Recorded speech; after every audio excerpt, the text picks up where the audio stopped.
En estos pasados días, el cínico de Felipe Calderón, ahorita que veía la gráfica que nos mostraba, defendía en un foro empresarial en Argentina su guerra contra el narco y básicamente pide el regreso de la guerra contra el narco porque dice que funcionó a pesar de los sabotajes de gobiernos locales y dice que al final de su sexenio todo se echó a perder porque no se siguió esa guerra contra el narco.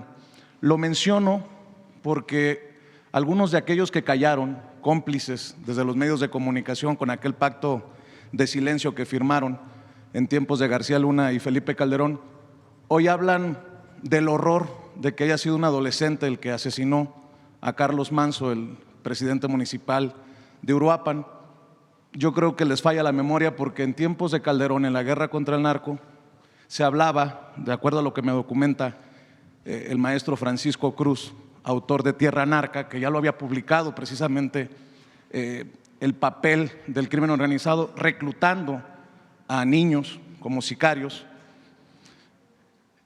que había por lo menos 30,000 niños en las filas del crimen organizado, que en el 2010 se hablaba de la posibilidad de que fueran reclutados 250,000 menores de edad. Para aquellos que dicen que hace mucho tiempo lo de la guerra contra el narcotráfico y que critican incluso lo que dice usted aquí en la mañanera y las declaraciones que hizo Alfredo Ramírez Bedoya, también el gobernador de Michoacán, señalando a dos responsables de lo que pasa en Michoacán, Felipe Calderón y Enrique Peña Nieto. Le planteo esto porque ahora esos que callaron se dicen sorprendidos o dolidos porque haya sido un menor de edad el gatillero. ¿De qué tamaño es el reto, comparándolo con la guerra contra el narco de Felipe Calderón, presidenta, esta posibilidad de reclutamiento de menores de edad? ¿Qué tanto se ha avanzado con esto que también le critican mucho, que es, desde tiempos del presidente Andrés Manuel López Obrador, la atención a las causas, desde una, por cierto, deshonestidad intelectual de algunos que publican en medios de circulación nacional como Enrique Krause, que habla que se abandonó a las víctimas, que se abandonó lo que le corresponde al gobierno, que es proteger la vida de los mexicanos y mexicanas, pero nada menciona precisamente de lo que ocurría desde la guerra contra el narcotráfico de Felipe Calderón, presidenta. El periodo de Felipe Calderón se caracterizó, entre otras muchas cosas, en lo que él llamó la guerra contra el narco, en dos características. Una, primero sacó al ejército a combatir al narco sin un marco jurídico. Y eso generó muchos problemas. Pero él defendía, porque solamente hay que escuchar porque finalmente él es quien define la política. Y no lo digo por el ejército, porque es de lo mejor que tiene México, la Marina y el ejército. Lo vimos en las lluvias, lo veo todos los días. Yo estoy agradecidísima por el trabajo del ejército, de la defensa y de la Marina, de la Guardia Nacional. Y realmente el pueblo de México quiere mucho estas instituciones, sino más bien la concepción desde quien fue presidente, por cierto, que llegó con un fraude electoral. Entonces, no es un asunto del ejército, sino de quien entonces jugaba el papel de comandante supremo de las Fuerzas Armadas. Él decidió una estrategia al llamarle guerra, de confrontación. La guerra es confrontación, con armas. Y él mismo hablaba de que no importaba que hubiera víctimas colaterales. ¿Qué quiere decir víctimas colaterales? Civiles, personas, niños, niñas, jóvenes, que en un enfrentamiento podían ser alcanzados por una bala y no importaba de acuerdo con el entonces presidente, porque era parte de la guerra. ¿Quién declara una guerra en su propio país? Eso no quiere decir que no actuemos nosotros frente a los grupos delictivos, porque también han querido poner eso. Pero él decidió ejecuciones extrajudiciales. ¿Qué quiere decir? Que se ejecutaba a un presunto delincuente por el solo hecho de ser un presunto delincuente sin un juicio. Y hay muchos ejemplos durante aquella época. Pero no solo eso, sino que puso al frente de esa guerra a un personaje que hoy está preso en los Estados Unidos por favorecer a un grupo delictivo. ¿Cómo defender aquella actuación? Pero además no dio resultados. Pon otra vez la gráfica. Guerra. ¿Quién quiere guerra en un país? Muy distinto actuar dentro del marco de la ley, darle un marco jurídico al Ejército para que pueda actuar, crear la Guardia Nacional, a la Marina también, y detener a presuntos delincuentes para que tengan un juicio. Eso se llama Estado de Derecho. Es decir, detener a un presunto delincuente para que tenga un juicio. No se trata de abandonar la impunidad, o sea, de que haya impunidad, perdón. Se trata de detenciones de generadores de violencia y que tengan un juicio. Claro, con jueces que no liberen por dinero, con corrupción.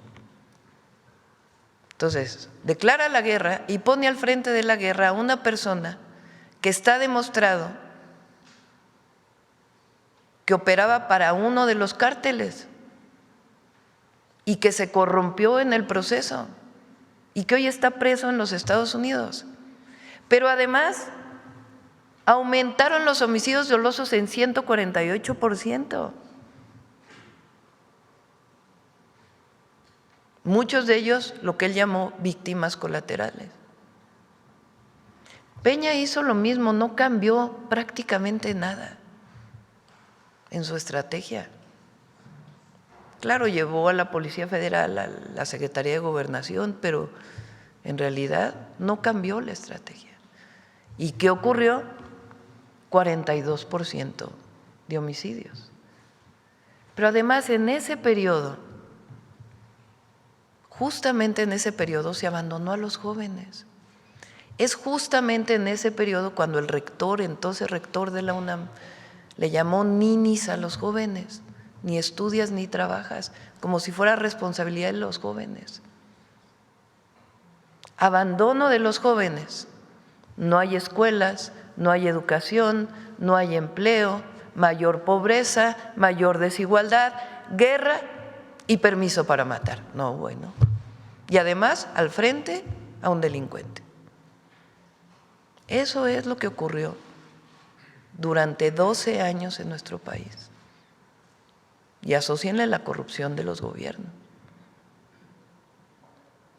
Entonces, ¿cambió la estrategia? Sí, cambió la estrategia. Cuando llega el presidente López Obrador, dice, no, a ver, todo dentro del marco legal. Vamos a darle a la Secretaría de la Defensa un marco legal para que actúe, a Marina también. Vamos a crear la Guardia Nacional, una institución pública encargada de la seguridad de las mexicanas y los mexicanos. Y vamos a destinar recursos a los jóvenes. Se crearon las universidades Benito Juárez, el programa Jóvenes Construyendo el Futuro, se dio atención a los más necesitados, a los pobres, y salen 13.5 millones de mexicanos de la pobreza. Cuando nosotros llegamos, yo decidí fortalecer la estrategia de seguridad con un área especial de inteligencia e investigación que nos dio resultados en la Ciudad de México.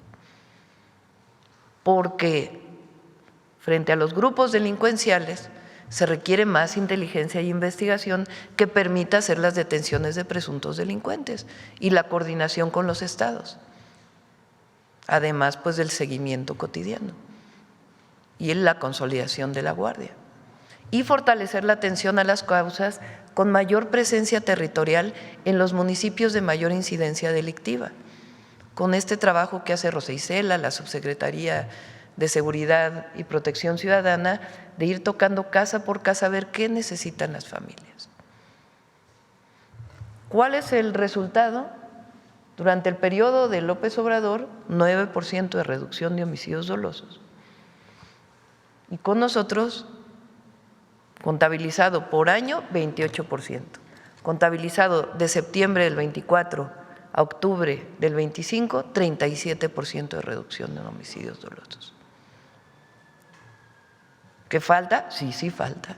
Que nos duele un homicidio como el del alcalde de Uruapan, a todo México le duele. Pero no por eso se va a llamar a la intervención de Estados Unidos. La última intervención de Estados Unidos lo que provocó fue que nos quitaron la mitad del territorio, que nos pueden ayudar como vecinos, como socios, como países con pueblos hermanos, claro que nos pueden ayudar, que tienen equipos que pueden ayudar a darnos información, bienvenidos, dentro de un marco de colaboración sin subordinación. Pero se equivoca el que llama a la intervención de los Estados Unidos en México, porque nosotros no somos colonia de nadie, nosotros somos un país soberano, independiente. ¿Qué decidimos hacer en Michoacán? Reforzar la seguridad, desde la presencia hasta todo lo que tiene que ver con atención a las causas y desarrollo económico, social y del bienestar del pueblo de Michoacán. ¿Que se puede perfeccionar la estrategia? Por supuesto. ¿Que se puede mejorar el plan? Por supuesto, pero hay que empezar. Y en el camino se va fortaleciendo. Pero esta reducción, por más que la oposición o los detractores o desde fuera tengan críticas hacia nosotros, que son válidas, siempre y cuando no sean mentiras, ha implicado resultados y vamos a dar más resultados todavía, porque nosotros no vamos a traicionar a nuestro pueblo, nunca. Nos comprometimos y vamos a seguir trabajando en cuerpo y alma para defender y proteger al pueblo de México. ¿Podría darnos claridad usted, Presidenta, o los secretarios aquí presentes, del tamaño del reto en relación a los jóvenes que podrían estar en peligro de ser reclutados por el narco? Entendiendo estas cifras que le compartía, de acuerdo a informes, en tiempos de Calderón había 30,000 reclutados por el narco, 250,000 para 2010 en peligro de ser reclutados, y como lo empezó a documentar, le decía Francisco Cruz en Tierra Narca, su libro, desde 2009, pues resulta alucinante que, por ejemplo, Raimundo Riva Palacio diga que su prioridad es defender a López Obrador y no hacer lo que le toca, ¿no? Ese personaje que cayó en este grupo durante aquellos años. O se les olvida que en el 2010 tuvimos un horroroso caso como el del Ponchis, aquel niño sicario. Que no se malinterprete, es doloroso ver a un joven de 17 años asesinar a un presidente municipal, pero para callar a sus críticos con datos, ¿de qué tamaño sería el reto, Presidenta? Lo que te puedo decir es qué estamos haciendo. Difícil es tener un número de jóvenes, y lo que queremos es que los jóvenes no se acerquen a la delincuencia. Ahora, ¿qué estrategia seguir? Más escuelas, por eso mi insistencia en más preparatorias. Más cerca de las comunidades. Más cerca de las comunidades. ¿Por qué los jóvenes tomaron la hicieron viral? Pues porque les llega. Entonces, más preparatorias que queden cerca de la casa, más preparatorias, que cuando salgan de la secundaria se vayan directito a la preparatoria. Entonces, es lo que estamos haciendo. En Michoacán estamos reforzando el número de preparatorias en un nuevo modelo, 60 nuevas preparatorias, en un modelo modular para zonas rurales y ciudades más pequeñas. además de 16 nuevas preparatorias y en todo el país más preparatorias. En un modelo de enseñanza además donde los jóvenes se sientan contentos de estar en la escuela. Más universidades.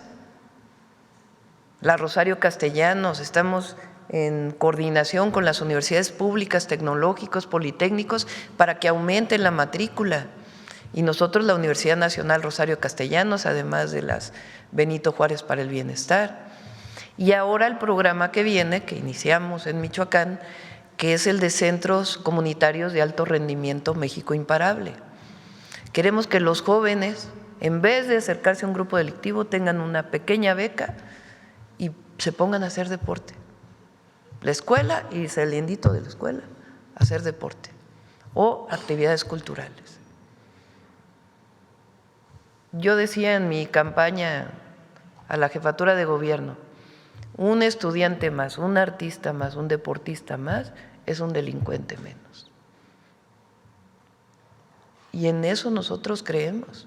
Además, si se cometen delitos, pues hay una ley. Si cometes delito, pues tenemos que fortalecer nuestro sistema de justicia para que haya detenciones y se cumpla con lo que dice la ley. Pero es la ley. Por eso es una estrategia de construcción de paz, no es una estrategia de hacer la guerra. Es muy distinto. Pero además de honestidad en todo lo que desarrollamos. Entonces, sí son dos proyectos de nación, sí son dos proyectos de nación. Uno, que piensa que el pobre es pobre porque no trabaja. Uno que piensa que mientras más concentración de la riqueza mejor, porque en algún momento llegará el que menos tiene. Uno que piensa que los jóvenes deben pagar por su educación porque si no, no la valoran. Uno que piensa que hay Estado de Derecho a veces y a veces no cuando le toca a ellos. Uno que piensa que es mejor una intervención de Estados Unidos en México para poder resolver el problema de la inseguridad y entregar el país al extranjero. Uno que piensa que el pueblo no es sabio. Uno que piensa que la historia de México no representa valores. Uno que se burla de los pueblos indígenas. Ese es un proyecto de nación, que por cierto hoy le llaman ultraderecha. Y otro proyecto que es humanista, que somos nosotros, que se define como humanista, que creemos en el derecho a la educación, en el derecho a la salud, en el derecho a la cultura, que creemos en las jóvenes y los jóvenes mexicanos, que creemos en las niñas y los niños, que creemos en nuestro pueblo, que creemos en los pueblos indígenas, que amamos nuestra historia, que creemos que la independencia, la reforma, la revolución y la transformación que estamos llevando a cabo es para el pueblo y ha sido por el pueblo, que creemos en un país fuerte, independiente y soberano. Esa es la diferencia. Y que creemos en que los privilegios y la corrupción no llevan a ningún lado. Es un modelo esencialmente humanista frente a un modelo clasista, frente a un modelo de discriminación. Esos son los dos modelos. Ahora está dando resultados. Nos duelen homicidios que hay como el de Carlos Manzo, claro que duelen. Y claro que en el gabinete decimos por qué pasó, qué es lo que está pasando, que se haga la investigación y que haya justicia. ¿Cómo reforzamos la estrategia? Pero regresar a la guerra contra el narco o a poner a García Luna al frente de la Secretaría de Seguridad, eso nunca más. Eso ya lo vivió el pueblo de México con mucho dolor. Esa es la diferencia. Por eso hay que pensar muy bien lo que vive México hoy hacia adelante y el fortalecimiento de nuestra patria y nuestro pueblo por encima de todo y su protección en todos sentidos. Presidenta, acabo de regresar de Chicago tratando de documentar lo que está pasando para las comunidades de paisanos y paisanas por allá. con las redadas de inmigración. Y permítame incomodar nuevamente con mi insistencia, que sé que también es dolorosa para muchos. ¿Qué le han dicho el canciller, el subsecretario para América del Norte, los cónsules de lo que está pasando? Y se lo pregunto porque este pasado fin de semana la patrulla fronteriza ya entró a negocios mexicanos en La Villita, en el barrio más mexicano del medio oeste de Estados Unidos, porque hay reportes de que ya entraron a escuelas violando pues toda la ética de mantenerse fuera de las escuelas, de los hospitales y de las iglesias. Y también se lo menciono porque ya no es la apreciación de su servidor que vaya incrementando la violencia en estos operativos, que además siguen llevándose a cabo con encapuchados y en automóviles no identificados. El FBI, tengo entendido, ha emitido un documento para pedir que se identifiquen estos agentes, porque hay criminales que haciéndose pasar, ya hay varios casos en diferentes estados de Estados Unidos, de criminales que haciéndose pasar por agentes de la patrulla fronteriza han cometido desde violaciones sexuales hasta secuestros y robos. Y más aún, el alcalde de Chicago, Brandon Johnson, se pronunció en el Consejo de Derechos Humanos de la ONU para que sea investigado Estados Unidos, el gobierno de Donald Trump, por lo que está generando con estos operativos. Ya teniendo una autoridad como el alcalde de Chicago, presidenta, y obviamente la intención no es generar un conflicto ni mucho menos, ¿cómo se posiciona usted? ¿Cuál es su posición frente a un llamado del alcalde de Chicago para que sea investigado, incluso para que haya personajes de la ONU que vayan a dar testimonio de lo que está ocurriendo en las calles de ciudades como Los Ángeles, como en algunas ciudades de Texas y en el caso de Chicago? Yo por eso mi insistencia, presidente, en que definamos cuántos casos de presuntas violaciones de derechos humanos tienen ustedes conocimiento. Voy a pedirle de nuevo a Cancillería que nos diga, aquí me contesta Roberto Velasco, mira qué rápido, son 30 quejas por presuntas violaciones a derechos humanos que han sido presentadas. ¿Qué hacemos nosotros? Como lo he dicho, con los consulados apoyamos y se apoya económicamente para que se contraten abogados para que las víctimas puedan presentar su denuncia y llevar los juicios en Estados Unidos. Nosotros no estamos de acuerdo con el trato de las y los mexicanos como criminales. Si alguien cometió un delito, tiene que llevar su proceso en Estados Unidos. Pero las y los mexicanos, y se lo he dicho al presidente Trump, lo he dicho públicamente, se lo dije al secretario del Departamento de Estado, fortalecen la economía de Estados Unidos, allá. Se estima que son 40 millones de mexicanas y mexicanos en Estados Unidos, de los cuales el 90% tiene papeles o más del último censo que se hizo. Y los otros llevan más de 5 o 6 años en Estados Unidos. Ya es muy pocas las mexicanas y mexicanos que cruzan la frontera o que cruzaron durante el sexenio de López Obrador. Tienen mucho más tiempo y sostienen la economía de Estados Unidos. Sostienen el campo, sostienen la construcción, sostienen los servicios. Y además de que no estamos de acuerdo con la discriminación y el trato que viola los derechos humanos, que presuntamente viola los derechos humanos, tienen que ser reconocidos por su trabajo, por lo que han dado por México, por supuesto, pero también por los Estados Unidos.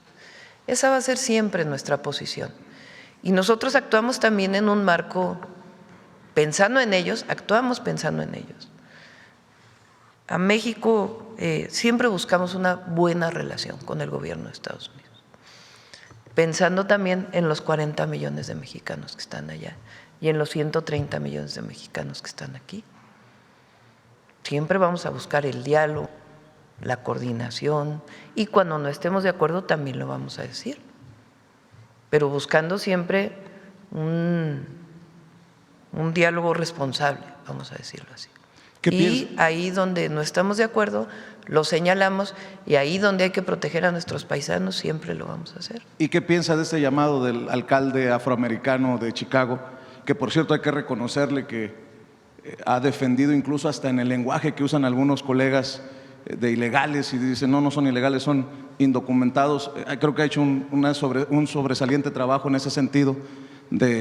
Pues agradecemos la defensa siempre de nuestros paisanos allá por autoridades estadounidenses. Ahora, no quisiera yo meterme más en la política de Estados Unidos. Entre otras razones, claro que, repito, donde hay que defender y decir las cosas claras, sin medias tintas. Pero nosotros tenemos que ser muy responsables por el bien de nuestro pueblo, de la nación y de los 40 millones de mexicanos allá. ¿Hay un impacto ya de estas políticas, para cerrar, Presidenta, antiinmigrantes, antimexicanas de Donald Trump? Tengo entendido que ha habido una disminución de las remesas. ¿Podría compartir? Sí, a ver si tenemos la gráfica, no sé la última si está. Las remesas crecieron mucho en el 2024, 2023 y 2024, entre otras cosas porque nuestros paisanos apoyaban al gobierno de México, la gran mayoría, y estaban de acuerdo en seguir enviando a sus familias y seguir apoyando a México de esa manera. Ahora estamos como a nivel del 2022 en remesas, también para que se tome la dimensión. Y sí, entre otras razones, pues tiene que ver esta situación que están viviendo nuestros paisanos allá. Y por eso también lo que hemos hecho de Finabién, para que haya facilidad para que puedan enviar sus remesas en el marco de la ley de los Estados Unidos y en el marco de nuestras leyes. Pero siempre vamos a buscar un diálogo y una coordinación sin subordinación. Espero que nos pueda compartir esas cifras. Muchas gracias, Presidenta. Si no Buenos días. Sí. A ver, por acá, la compañera acá.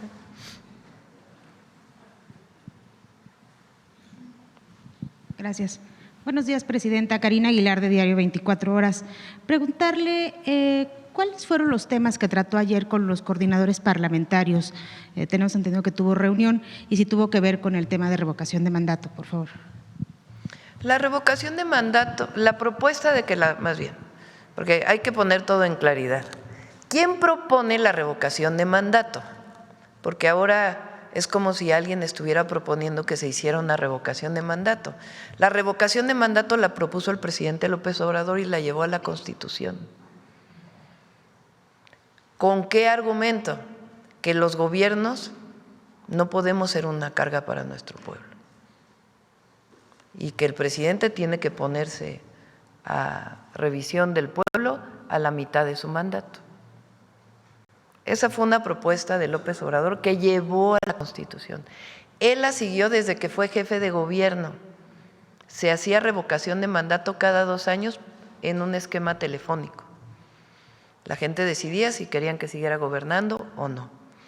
Entonces, para que quede muy claro, no es que ahora alguien está pidiendo la revocación de mandato, eso ya está en la Constitución. Los diputados, algunos diputados plantearon una iniciativa de ley para que no se hiciera en el 2028, es decir, 4 años después, sino en el 2027, que es algo que, digamos, hay que analizar, no aprobar así rápido al vapor, pero es una buena propuesta. ¿Por qué lo digo? Pues porque se hace al mismo tiempo que la otra elección y no se tienen que destinar recursos al siguiente año para particularmente la revocación de mandato, como fue en el caso del presidente López Obrador. Ya nada más eso es un argumento suficiente para que se pudiera llevar en el 2027. Sin embargo, es algo que hay que poner a discusión. O sea, que hay que abrirlo, que sea parte de la discusión y no necesariamente aprobarlo. Esa propuesta fue propuesta de diputados. Entonces, lo que planteamos pues es que si no se puede aprobar en este periodo, que se revise, que se vea, y en todo caso se podría aprobar en el siguiente periodo. Pero tiene que quedarle muy claro al pueblo de México, la revocación de mandato existe gracias al presidente López Obrador, que la lleva a la Constitución. Lo que está a discusión es cuándo se llevaría a cabo. Si el 27 o el 28, como le tocó a él, que fue en el 22, cuando se hizo la revocación de mandato. Entonces, pues hay que ponerlo a discusión, eso es todo. No es que ahora alguien está pidiendo vamos a hacer la revocación de mandato. ¿Trataron algún otro tema? Sí, los temas que todavía están pendientes en ambas cámaras. Hay varias leyes que están en el Senado y en la de diputados. En el Senado, la de diputados también lo discutió y en el Senado se está discutiendo las penas por extorsión de la ley contra la extorsión y están en ese debate en este momento. Y hay algunas otras leyes que están pendientes y algunas que, por ejemplo, la ley de protección animal y algunas otras que están proponiendo los propios diputados que pues, nos plantearon que estaban sobre la mesa, esencialmente. También preguntar, Presidenta, ¿cuál sería el nivel de responsabilidad que pueden tener los escoltas de Carlos Manzo luego de que el gobernador informara que pues uno de ellos fue quien mató también a quien disparó a Carlos Manzo, al joven? Los policías municipales que eran del primer círculo de seguridad del alcalde van a volver a declarar. En efecto, esa declaración que usted dice la hizo uno de sus escoltas desde el inicio, que él dispara al agresor del presidente municipal. Sin embargo, los peritajes continúan para ver el arma que mata al agresor. Se sigue verificando el arma que también dispara en contra del presidente municipal. Entonces, las investigaciones continúan y son a cargo de la Fiscalía General de Justicia del Estado y lo van a informar más adelante. ¿Están detenidos? No están detenidos, pero están localizados y están yendo a declarar cada que se les llama. Gracias.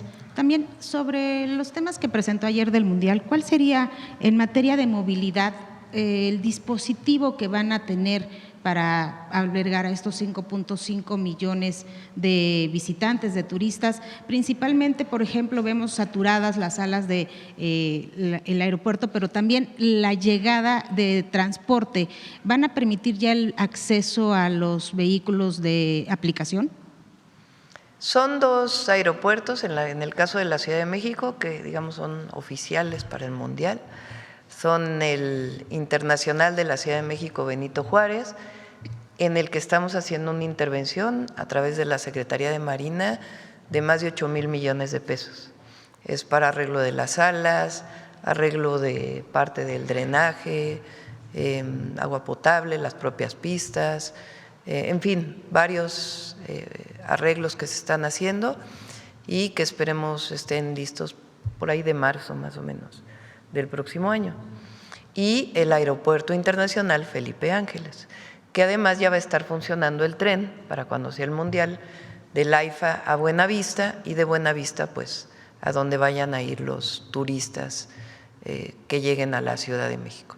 Por otro lado pues está el aeropuerto de Guadalajara y el aeropuerto de Monterrey. En el caso del Aeropuerto Internacional de la Ciudad de México Benito Juárez, hay un acuerdo con los taxistas del aeropuerto y también con las aplicaciones telefónicas. Cada uno tiene que tener su lugar y se está trabajando junto con Comunicaciones y Transportes. No es tan sencillo decir que entren o que no entren, sino en coordinación y comunicación con los que prestan el servicio y con los usuarios también. Y lo importante pues es que esté iluminado, que las personas de manera segura puedan tomar un taxi, puedan tomar el Metrobús, puedan tomar el tren, puedan tomar un Uber, un Didi, uno de estos de aplicaciones telefónicas en los espacios que estén determinados para cada uno de ellos. Presidenta, este martes en Diario 24 Horas tenemos publicado una información en el sentido de que el gobernador de Nuevo León ha gastado 33 millones de pesos en la promoción de su imagen con recursos propios de él, no salen del gobierno. Sin embargo, de acuerdo con especialistas que también hemos consultado, señalan que esto podrían ser actos anticipados de campaña porque se sabe que él aspira a otro cargo y que está promoviendo su imagen. ¿Usted considera que se tendría que investigar el tema? Pues que en todo caso, si hay quejas, lo investigue el INE y el tribunal, ¿no?, que son a quienes le corresponde. También preguntarle, ¿ya no va a venir el fiscal a estas conferencias? El día de hoy no pudo venir, pero sí va a seguir viniendo y tenemos buena relación con él. Y ya por último, si me permite, quedó pendiente una información en materia de seguridad sobre cuántos servidores públicos han pedido protección. Quedaron en mandarla y no me la han Sí, no sé si proporcionado, tengan por favor. el dato. ¿Cuántos servidores públicos Se han pedido protección? Apoyo? Hace- En general, no sé si usted tenga. Gracias.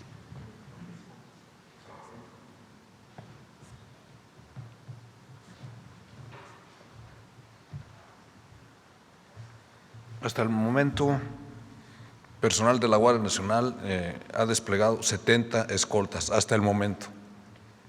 No se han recibido en los últimos días una gran cantidad de solicitudes y demás, pero estamos atentos. Ya se mencionó cuál es el procedimiento. Existe una solicitud, se lleva a cabo un análisis de riesgos, la Secretaría de Seguridad y Protección Ciudadana da su opinión, se establece el nivel de riesgo y se proporciona el servicio. Pero hasta el momento son 70 escoltas, estamos hablando de más de 450 elementos destinados a realizar este servicio. ¿A partir de qué fecha? No, es en la administración, es lo que llevamos. O sea, de septiembre, de octubre del 2024 Sí, a la fecha. A la fecha. Gracias. ¿De qué estados y cargos? Les damos, si quieren, un cuadro de información de en qué estados de la República se ha pedido protección. Muchas gracias. Gracias, presidente. ¿Quién más? A ver, por acá. Vamos a… ¿Quién más? Por acá, por acá. Ya los veo que… A ver la compañera. Buenos días, Presidenta. Jennifer Barba, de México Comunica. Presidente, el secretario de Seguridad ha informado sobre la detención de 2 integrantes de los rusos de Mexicali. ¿Tiene más datos sobre esta célula que por años ha controlado la frontera entre Mexicali y Caléxico? Esta detención que usted menciona fue en días pasados, pero si quiere le podemos compartir información de todos los detenidos que se han detenido de esta célula delictiva. Ok, muchas gracias, secretario. Presidenta, ¿qué regulación existe o se prevé para los casinos en línea o de máquinas electrónicas que utilizan a grandes influencers de México para promocionar sus productos? La mayoría de sus objetivos son los jóvenes, así como lo hace el crimen organizado. Y muchos de esos contenidos prometen ganancias fáciles o la posibilidad de salir de sus problemas económicos, como la plataforma 777.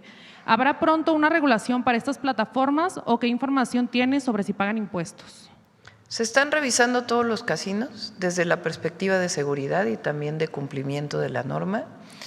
Y la secretaria tiene la idea también de poder actualizar la ley de casinos, porque ahora en efecto hay mucha apuesta en línea, que en su momento cuando se hizo la ley pues no existía. Entonces sí se están revisando los casinos desde la perspectiva de la Secretaría de Hacienda, Comisión Bancaria de Valores, WIF, etcétera, etcétera, desde la perspectiva de seguridad y también desde la perspectiva de que cumplan lo que dice la ley ahora y la actualización de la ley, que es importante. Gracias. Presidenta, por último, ¿cuál es su opinión sobre Ricardo Salinas Pliego, quien molesto porque tiene que pagar lo que le corresponde al pueblo de México, reaccionó llamando chairos hijos de P, voy a omitir la palabra que utilizó por respeto, se definió como ultraderecha y comparó a la izquierda con un barco mal conducido que llevaría al país a las rocas? Bueno, primero, parece que la Corte puso en su agenda, ¿no? ¿Cómo se dice? Enlistó en su agenda algunos casos de este grupo empresarial y tendrá que resolver la Corte lo que la Corte considere de acuerdo a sus criterios.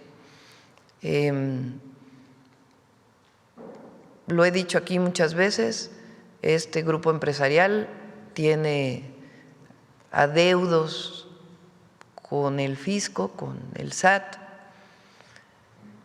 que suman un monto y de acuerdo con el Código Fiscal tiene derecho a descuentos como cualquier contribuyente que si decide pagar tiene derecho a descuentos que se calculan de acuerdo a lo que dice estrictamente el Código Fiscal. Entonces, eso es lo primero. Entonces, que está enlistado para resolverse y que, de acuerdo con lo que decida la Corte, a la hora de pagar, él tiene incluso derecho a descuentos establecidos en el Código Fiscal. O si decide pagar antes, pues también estrictamente lo que dice la ley, porque lo que él está diciendo es que el SAT está imponiéndole que pague lo que no es legal, y eso pues nunca se hará así. Es muy claro el Código Financiero y tendrá que pagar lo que dice sus, no son auditorías, ¿cómo se llaman? Los créditos fiscales, lo que resuelva la Corte y lo que diga el Código Fiscal. Eso es lo primero, porque es muy importante. Nosotros jamás vamos a hacer algo autoritario, algo que tenga que ver con hacer algo que esté fuera de la ley. Nunca. No haríamos nada de eso. Entonces, eso es lo primero que tiene que quedar muy claro. Lo segundo tiene que ver con lo que él ahora políticamente enarbola. A lo mejor lo hace porque no quiere pagar los impuestos, no lo sé. Pero ahora él está enarbolando una posición política. Y sí vamos a platicar aquí en la mañanera qué quiere decir ser de ultraderecha. ¿Qué es la ultraderecha? Quizá no ahorita, pero sí lo vamos a tocar aquí. ¿Qué quiere decir ser de ultraderecha? Porque la ultraderecha justamente lo que defiende es el autoritarismo. La ultraderecha lo que defiende es que se haya libertades, pero las del mercado nada más, ningunas otras. La ultraderecha en el mundo ha llevado al fascismo, que tiene como base el clasismo, la discriminación, el racismo, incluso llevado al extremo de que se elimina a todo aquel que no se considera que es la raza superior. Eso es la ultraderecha. La ultraderecha quiere decir autoritarismo. La ultraderecha no tiene nada que ver con las libertades, no tiene nada que ver con la democracia. Pero además en nuestro país, históricamente, la disputa entre liberales y conservadores la ganaron los liberales. La ganó Benito Juárez y los liberales mexicanos. La Revolución Mexicana la ganó el pueblo. Y la Constitución de 1917 estableció claramente una visión liberal, pero liberal no del liberalismo que ahora defiende, sino liberal en el sentido del contra el conservadurismo. En México se separó la Iglesia del Estado después de una revolución y se constituyó una primera constitución, la de 1857, de principios de democracia y de libertades. En México, desde que se luchó por la independencia, no solamente Hidalgo y Morelos enarbolaron la independencia, sino también la justicia. En México, desde la independencia, el pueblo nunca quiso un emperador, defendió la democracia y por eso Iturbide duró tan poco y llegó el primer presidente Guadalupe Victoria. Y a todos los intelectuales, a todos los que escriben Es muy importante que se diga qué es eso de la ultraderecha. Es un tema político, de discusión, que no tiene nada que ver con el humanismo, que no tiene nada que ver con el pueblo ni con nuestra historia. Entonces, sí vamos a traer aquí ese debate. Entonces, que debe impuestos, que pague. Y lo que dice la ley que tiene que pagar. Punto. Lleva demasiados años, porque esto viene desde el 2008, con amparos y amparos y amparos y amparos y amparos y amparos. Entonces, eso tiene que ver con la Corte y la decisión de la Corte y lo que dice la ley. Lo otro ya es el debate político que ha puesto sobre la mesa. Y eso sí es muy importante, que sobre todo las y los jóvenes conozcan qué quiere decir eso. Y la historia del conservadurismo en nuestro país y el triunfo de los liberales mexicanos para bien de la patria. Entonces, sí vamos a ir tocando esos temas porque es muy importante. Y también que no haya esta manipulación de que de muchas cosas que ya iremos tocando poco a poco. Muchas gracias, presidenta. De nada. Otro día la presentó. A ver, para que no digan, vamos a darle la palabra aquí a Dalila.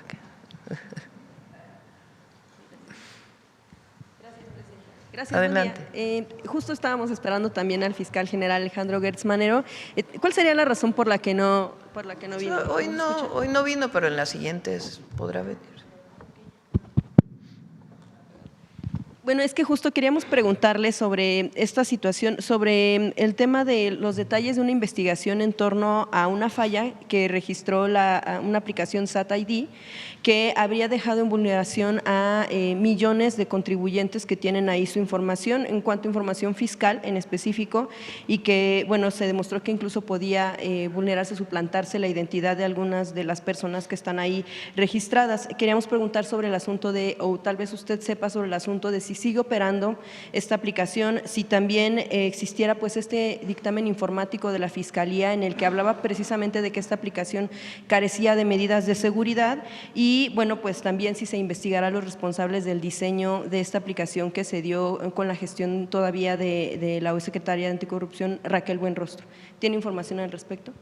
No tengo en particular, pero le pedimos a… ¿Ustedes tienen alguna información sobre esta aplicación? Le pedimos al fiscal y a la secretaria Raquel que en todo caso informe.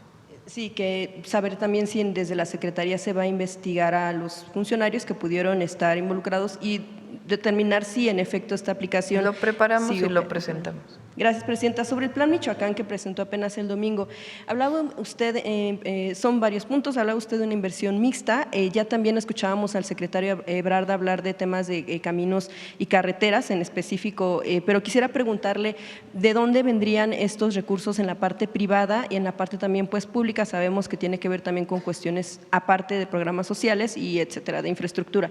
Quisiera saber de qué sectores serán estas inversiones y de qué empresas pudieran ser y en específico hacia qué. Hay varias obras de concesiones que venían desde antes que se están ampliando con grupos empresariales que tenían una concesión pues que existía incluso desde antes de que llegara el presidente López Obrador, particularmente la carretera que va hacia la costa. Esa es una concesión, creo que se llama Siglo XXI, y se está ampliando. Ya venía ese proyecto de antes y nosotros pues estamos pues revisando, o más bien supervisando la obra, porque esa obra ya está. Hay otra obra. Ahora hay una que le llaman, que es de, si mal no me acuerdo, de Zamora, Uruapan, que ese es el planteamiento de que se haga a través de inversión mixta, que es una obra muy importante que se ha pedido mucho y que sirve para la agroexportación. Ahí lo que se hace normalmente son inversiones que tienen un nombre especial, se llama CMRO, con la que, por ejemplo, se hizo la carretera que acabamos de inaugurar en Nayarit. Son esquemas mixtos de inversión público-privada no con las APPs que se hacían antes, sino un esquema completamente distinto, donde el Estado no pierde la concesión, pero hay inversión privada. Entonces, esta carretera se abriría a un concurso y pues, se pondría para poder realizar esta carretera con otras carreteras. Y estamos viendo un esquema con Secretaría de Hacienda, de hecho hoy tengo reunión todo el día prácticamente con la Secretaría de Hacienda, para distintos esquemas de financiamiento para repavimentación, pavimentación, nuevas carreteras, y estamos definiendo una reorientación del presupuesto nuevamente de mayor austeridad republicana para poder destinar recursos a caminos y particularmente a todo el Plan Michoacán. Por ejemplo, estamos planteando para los jóvenes de Michoacán que estudian en las universidades públicas una beca especial de apoyo al transporte, porque ellos se quejan mucho de lo que destinan al transporte, que se llame Gertrudis Bocanegra. Entonces, esta beca pues también tenemos que, no se trata o sea, se trata de que los propios recursos fiscales puedan ser reorientados para poder cumplir con el Plan Michoacán. Y sí es factible, no lo presentamos así como ideas, a ver si se hacen, cómo se hacen y a ver cómo le vamos a hacer. Se reunieron durante 3 días con distintos sectores y nos vamos a seguir reuniendo porque he escuchado que dicen, no me tomaron en cuenta. No, a todos se les va a tomar en cuenta, vamos a seguir trabajando con la sociedad michoacana. Y distintos sectores, desde jóvenes, iglesias, empresarios, pueblos indígenas, a todos se les va a seguir escuchando. Y tuvimos una reunión con Hacienda para, de manera muy responsable, ver de dónde podrían salir los recursos para ser reorientados para Michoacán. Y eso no quita todos los apoyos que tienen todos los estados, no le estamos quitando ninguna obra pública a ningún estado. ¿Todavía están haciendo entonces la revisión de dónde se pueden jalar estos recursos con Hacienda? No solo para Michoacán, sino en general. La repavimentación es una demanda muy grande en todo el país y estamos haciendo una revisión de esquemas financieros que nos permitan repavimentar todas las carreteras federales y estatales, porque muchas veces los estados no tienen suficientes recursos. Gracias, presidenta. En materia de seguridad del gabinete, sobre el caso de Carlos Manzo, quisiera preguntar si todavía esto sigue en el ámbito de la Fiscalía Local, ¿cuándo sería momento en todo caso de que pudiera tal vez la Fiscalía General de la República traer esta investigación? Ya usted la semana pasada decía que podía ser por el asunto de que la probable participación del crimen organizado. Sí, primero, ahorita están avanzando todos los peritajes y las primeras declaraciones, bueno, ya no las primeras, las otras declaraciones en la Fiscalía Local. Ayer tuve una llamada con el Fiscal General de la República, hoy vamos a tener también una valoración sobre el caso y ya el fiscal en su momento, él informará si se atrae o no. Sí, pero depende de la propia Fiscalía General de la República, que como sabemos tiene su autonomía a pesar de la gran coordinación que tenemos, ya será el propio Fiscal General de la República quien lo informe. De la información que le han compartido de la Fiscalía, porque sabemos que ustedes están atentos al caso, sí. Saber si tienen conocimiento de que este caso también pudiera ser investigado por un asunto de crimen político. Incluso familiares han señalado que, y el propio alcalde, algunos meses antes de ser asesinado había hablado pues en varias ocasiones que tuvo disputas con algunos exalcaldes, algún exgobernador ahí. Hay esta inquietud de que si pudiera ser también una línea. Lo que tenemos al momento, por supuesto, nunca se va a descartar una línea y menos a tan poco tiempo de este lamentable suceso, pero lo que tenemos al momento es delincuencia organizada.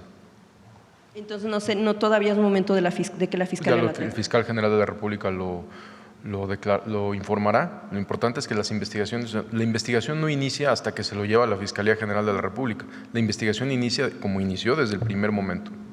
Y aprovechando, secretario, gracias. El tema también, unas semanas antes del asesinato, él había denunciado que se habían encontrado con un sitio de reclutamiento, adiestramiento en una zona, carretera cercana a Uruapan.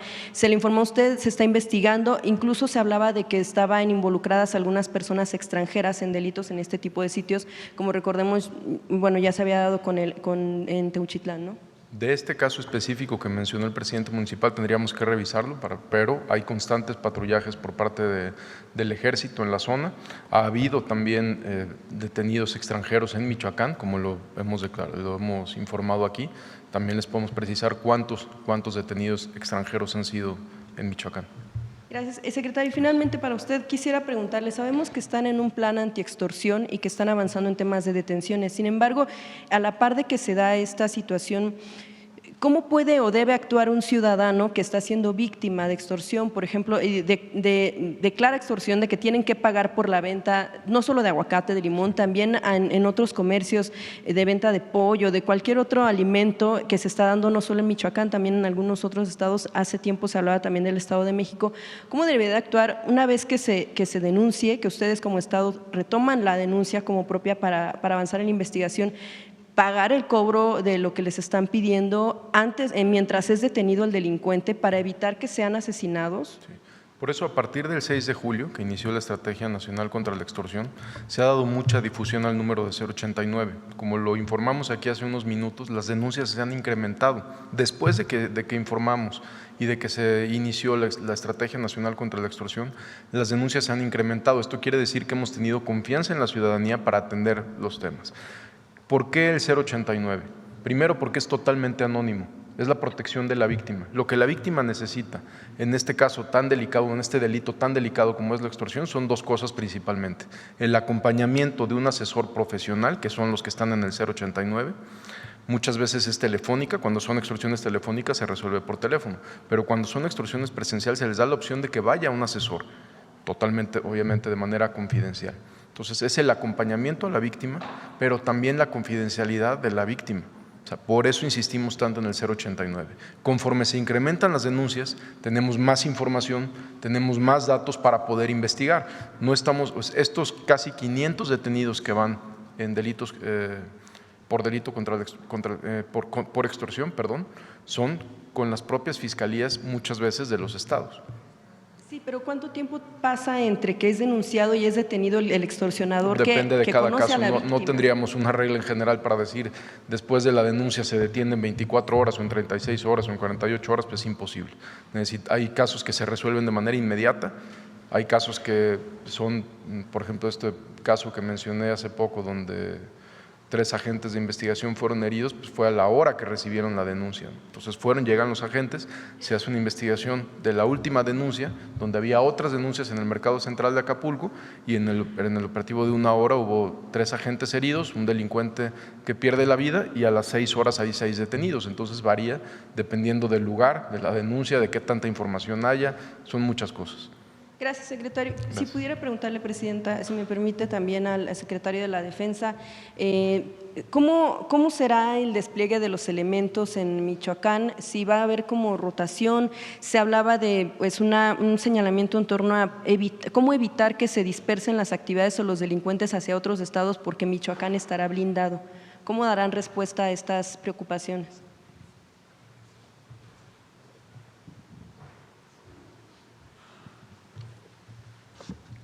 Se va a implementar un plan contención, que es la finalidad de establecer una coordinación permanente con los mandos territoriales aledaños al estado de Michoacán. ¿Qué es lo que se va a hacer? Van a buscar todos inteligencia, va a haber una coordinación muy importante para implementar operaciones coincidentes. Si bien ese es un problema al que siempre nos hemos enfrentado por las jurisdicciones, los delincuentes no tienen jurisdicción, ellos se pasan libremente de un estado a otro.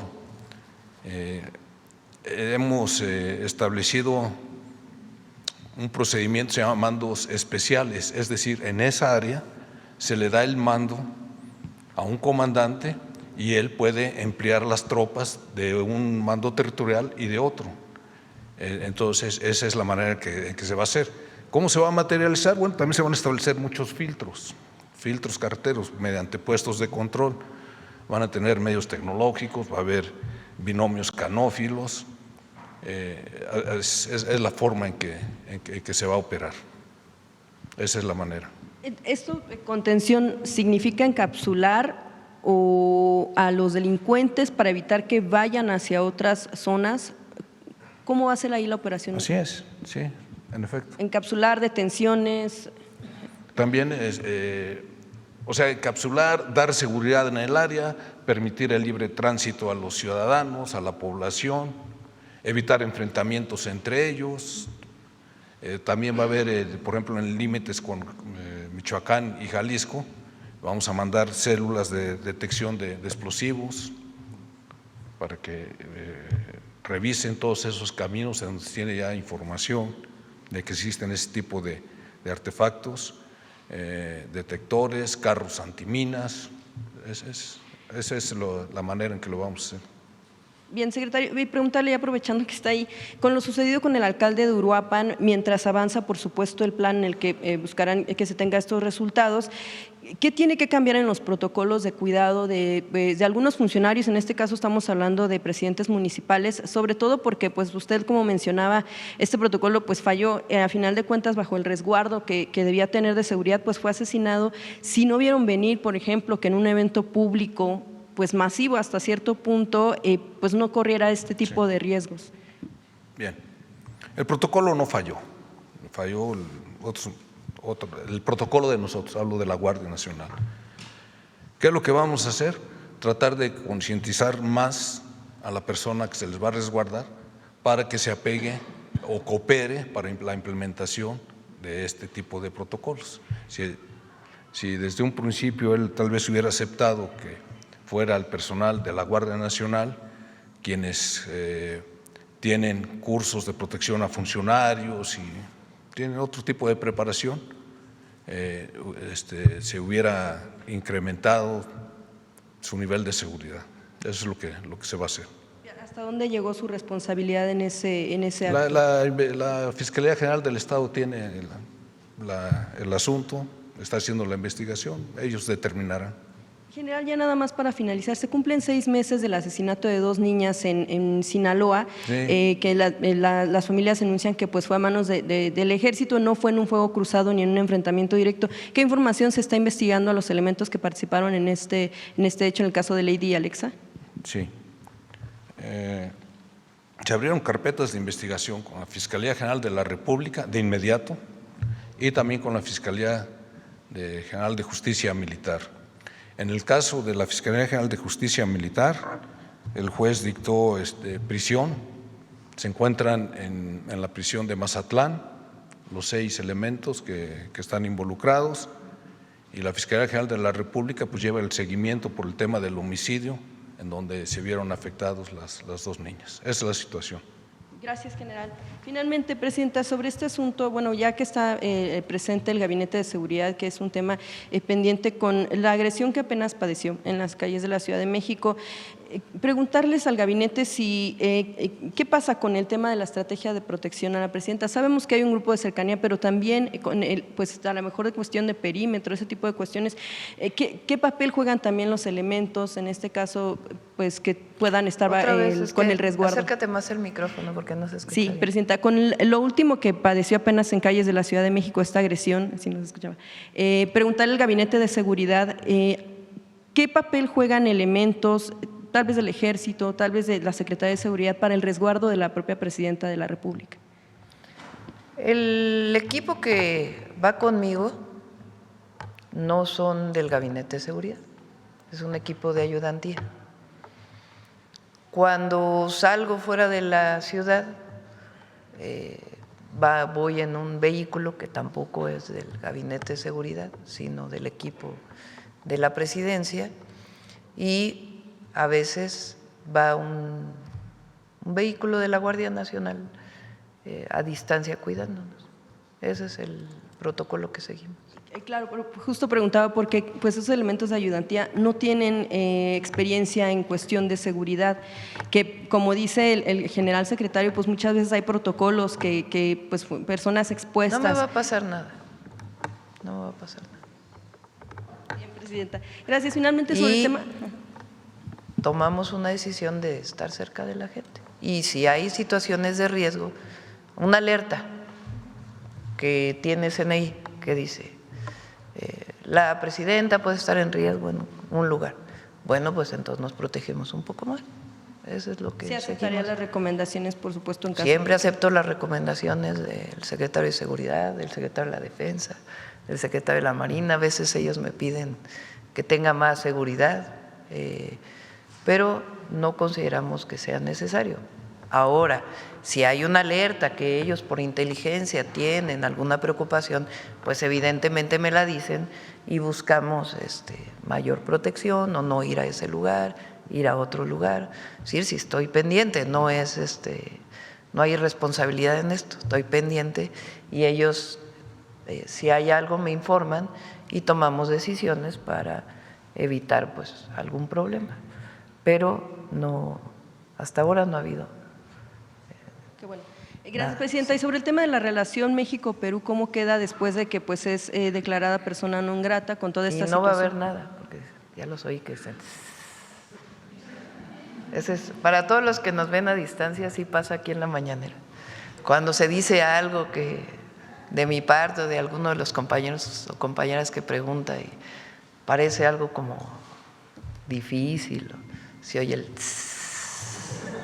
¿cierto? ¿No?